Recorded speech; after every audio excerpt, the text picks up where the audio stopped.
Dalam bearing ini, alat yang penting adalah kompas.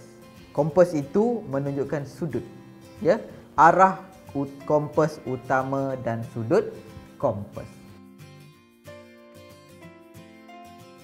Terdapat 8 arah kompas utama seperti rajah.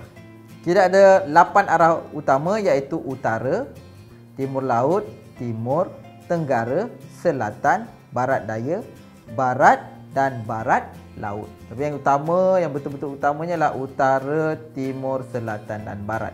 Okey. Sudut antara arah itu setiap satunya bersudut 45 darjah. Itu yang asas dia. Sudut kompas diukur dari garis arah utara. Panduan dia adalah pada arah utara, ikut arah jam ke arah berkenaan. Kalau kita tengok dalam rajah ini, cuba kita tengok. Apa saya lukis semula. Rajah tu bagi besar. Okey. Dia mesti arah utara dan pusing ikut arah jam. Katakan ni dia punya pusat. Okay, kita tarik macam itu. Okey, kalau kita nak mengukur titik itu, ini sudut kompas dia. Sudut kompasnya. Katakan di sini adalah 60 darjah. Dia bukan kalau lawan arah jam. Okey, saya tunjukkan. Kalau lawan arah jam, sudutnya di sini. Di situ. Tapi kita ikut arah jam. Maknanya sudutnya kita ambil sebagai sudut 60 itu untuk arah sudut kompas. Itu sudut kompas. Maka bearing AB, kalau kita pada contoh bearing AB, kita tulis dalam macam ni. Boleh. Contohnya macam inilah.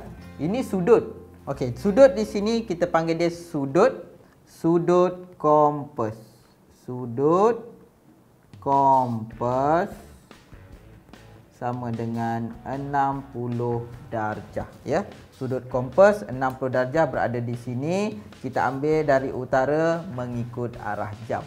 Arah yang dinyatakan dengan menggunakan sudut kompas. Tadi kita dah tahu sudut kompas.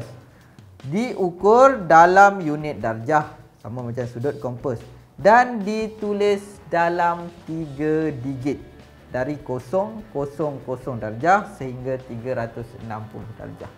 Ya. Dia untuk yang lebih daripada 100 darjah tu tak ada masalah. Cuma yang kurang daripada 100 kita kena tambah kosong sebelum kita tulis sudutnya. Contoh, kita tengok contoh di bawahnya. Okey, kita tahu contoh yang pertama ni. Okey, kita ada sudut di sini adalah 150 darjah. Jadi bearing Q dari P. Okey. Bearing Q dari P.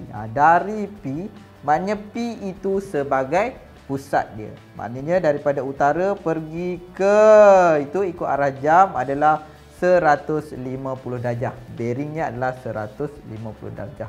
Manakala untuk yang contoh B ni kita tengok bearing P dari Q. Bearing P dari Q. Maknanya sekarang ni Q itu telah jadi pusat. Maknanya kita ukur dari Q utara ikut arah jam ke Q 200 darjah. 200 darjah. Contoh soalan. Mencari bearing titik P dari titik Q. Okey, mencari bearing titik P dari titik Q jika bearing Q dari P ialah 235. Yang diberikan dalam rajah ini adalah sebagai pusatnya adalah P ini. P ini sebagai pusat. Q dari P 200, okey ya, saya tulis baik semula. Q dari P. Q dari P kita dapat Q dari P, P ni sebagai pusat kita ada 235 darjah bearingnya. Okey, 235. Soalan dia P dari Q. P dari Q. Berapa? Itu soalan dia. Betul. Jadi kita kena jadikan dari Q ini sebagai pusat. Kalau kita tengok dari P, P sebagai pusat. Kalau dari Q, maknanya kita kena jadikan Q ini sebagai pusat. Pusat mesti selari ikut utara juga. Macam tu. Ni selari jadi ini utara. Ya. Okey. P dari Q, maknanya kita ikut daripada satah utara itu ikut arah jam, maka inilah dia punya sudutnya. Saya labelkan dia sebagai theta untuk sudut P dari Q. Jadi sini. Macam mana kita nak tahu jawapannya? Okey, ni adalah ulang kaji balik. Jika ada garis selari, kita ada satu garis yang memintasnya. Garis ini adalah garis selari. Sudut di sini sama dengan sudut di sini. Kita namakan dia sebagai sudut selang seli. Jadi kalau sini theta, sini juga sudutnya adalah sudut theta, sama. Ya. Kita tahu bahawa daripada sini ke sini adalah 235. Jadi theta sama dengan, ini ke sini berapa? 180. Jadi 235 darjah tolak 180 darjah. 55 darjah. Okey, sudut di sini adalah 55 darjah. Jadi kita boleh tulis bearing P dari Q, maknanya Q sebagai pusat sama dengan, bila bearing mesti ada 3 digit. Yang ini 55 darjah. Kita kena tambah kosong depannya. 055 darjah. Itu adalah bearing P dari Q. Kita pergi contoh soalan yang kedua. Ya, yang ini kita ada rajah, bentuknya segitiga ni. Rajah di bawah menunjukkan 3 titik P, Q, R. Kita ada P, Q dan R yang terletak pada satah mengufuk. Q terletak ke arah utara P. Dalam soalan bearing ini kita kena lukis. Kalau tak lukis tak nampak. Q terletak arah utara P. Maknanya yang PQ ni, garis PQ ni, okey, saya teruskan macam tu. Ini adalah arah utara. Sebab arah utara ni penting, di mana kita nak mulakan untuk mengambil sudut, ya. Okey. Cari bearing P dari R. Dari R. Okey, saya lihat dulu. Dari R, maknanya R itu sebagai pusat. Okey, R sebagai pusat. Jadi kita kena lukiskan garisan yang selari. Okey, arah utara tu selari pada titik R. Kalau utara dia macam ni, kita tarik ke bawah, selari pada titik R, itu pakai pusat. Okey, selari. Ni utara juga. Baru kita nampak. Jadi soalan dia bearing P dari R, bearing P dari R, maksudnya kita kena ambil ukuran dari utara ni, nampak, dari sini ke sini. Okey, bearing P dari R. Jadi beberapa asas sudut kita kena tahu. Okey, sudut di sini, kita tengok sudut di sini adalah sudut selang seli. Kita kena tahu sudut di sini sama dengan sudut di sini. Okey, untuk mencari sudut di sini, kita tahu ni adalah bentuk segi 3. Sudut di sini berapa? Okey, hasil tambah semua sudut dalam segitiga adalah 180. Jadi sudut di sini adalah 180 darjah tolak 20 darjah tolak 40 darjah. Kita akan dapat 120 darjah. Okey, di sini adalah 120 darjah sudut di situ. Jadi di sini juga adalah 120 darjah. Okey, jadi yang ini adalah garis lurus. Sini kita tahu adalah 180 darjah. Bearing, ni dah tahulah, kita campurkan je sudut tu. Jadi bearing P dari R sama juga dengan 180 darjah campur 120 darjah sama juga dengan 300 darjah. Boleh? Itulah untuk soalan atau contoh yang kedua. Kita pergi contoh soalan yang ketiga.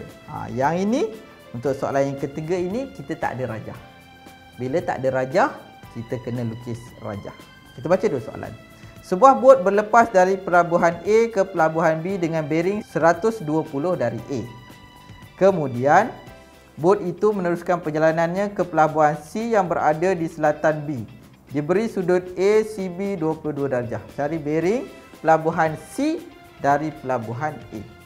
Okey, kita buat dulu satu pelan-pelan. Buat berlepas dari A ke B. Kita kena lukis dulu. Okey. Katakan kita ada macam tu. Ni utara. Ni katakan adalah titik. Ni adalah dari A. Ni adalah titik A. Okey, dia berlapas 120. 120 lebih kurang macam inilah sudahnya. Saya lakarkan saja. 120. Okey, macam tu. Okey, ke pelabuhan B. Ini titik B.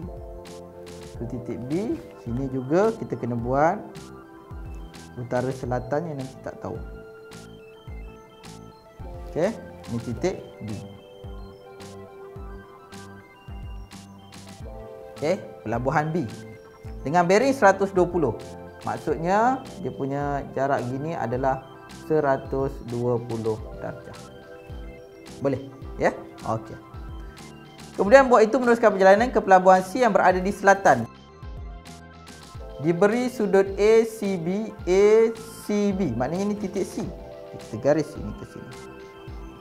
Okey, sudut ini C. Okey, sudut di sini. Sudut di situ adalah 22 darjah. Okey, cari bearing pelabuhan C dari pelabuhan A. Maknanya dia nak ni. Dia nak dari sini ke sini. A sebagai pusat dari A. Nak tahu C. Boleh. Okey, kita tengok dulu. Kita tengok dulu sudut selang-seli. Dia mesti ada sudut selang-seli. Kita ada 120 kat sini. Selang-selinya di mana? Di sini. Sini adalah 120 juga. Itu 120 darjah. Jadi yang daripada sini ke sini kita tahu 120, sini yang kita tak tahu. Okey, kita boleh tahu di sini melalui segitiga yang kita lukis. Kita tahu sudut di sini dalam segitiga ada 180 darjah. Sudut di sini kita ada tolak 120 darjah dan sudut di sini diberikan 22 darjah. Kita akan dapat sudut di sini adalah 38 darjah. Jadi bearing pelabuhan, pelabuhan C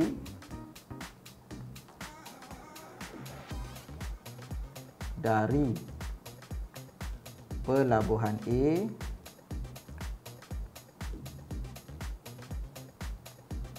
sama dengan